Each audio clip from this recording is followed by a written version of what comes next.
We're at Toronto Islands where the sun has come out and it's turning out to be a beautiful evening. Lots of people out here enjoying their holiday Monday. Now, the crowds aren't as busy as they were yesterday, and that's because the weather was a little bit spotty today. But yesterday, we're told there were huge lineups for the ferries, for the foods and the rides here at Centreville.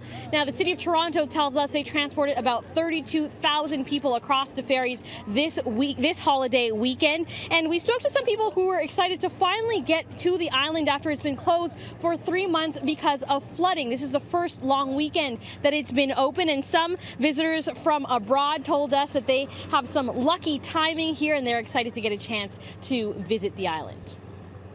There's still a lot of stuff to do there, like swimming. It might not be the best day today for it, but there's the parks for the kids and there's the rides. So that's what we're going to do. And the food, of course. We're going to the beach now. We are students, so we arrived like 3 weeks ago. Yeah? So, you heard it was closed? yeah, because we read in the newspaper in the school. Yeah, so were you happy that you were able to come?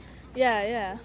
I think it's a beautiful island. We were concerned because we heard it's beautiful, and it's a bit, you don't necessarily see the best of it when the weather's like this, so it was great. We managed to cycle, rent some bikes. It was fun. We can go biking, picnics, and a lot of stuff to do in there. I think there's an amusement park in there as well, right? Are you excited to be able to finally do that this summer? Mm-hmm. Something to look forward to.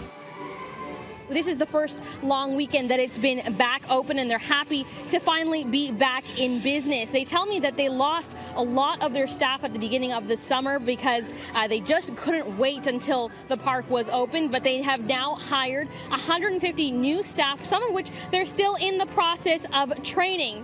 No, we've never experienced that before. It was actually 3 months. We were closed May, June, and July. It was a total loss of just over $8 million in revenue. Never had a hit like this before, never anticipated this before.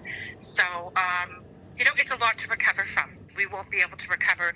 It is why, as I'm sure you've heard, we've had to sell the iconic carousel for $3 million.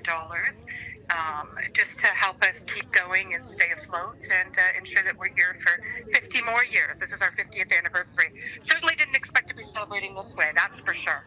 Sunday was busy. It was, there were some lineups. There were kids really excited to get back. A lot of families make traditional trips to the island, so they were really excited that this still was able to happen. A lot of people thought that we wouldn't get open, so there was just, it was a good feeling all day. We don't have official numbers yet. For us, it definitely looked like it was certainly one of the busiest Sundays we've ever seen.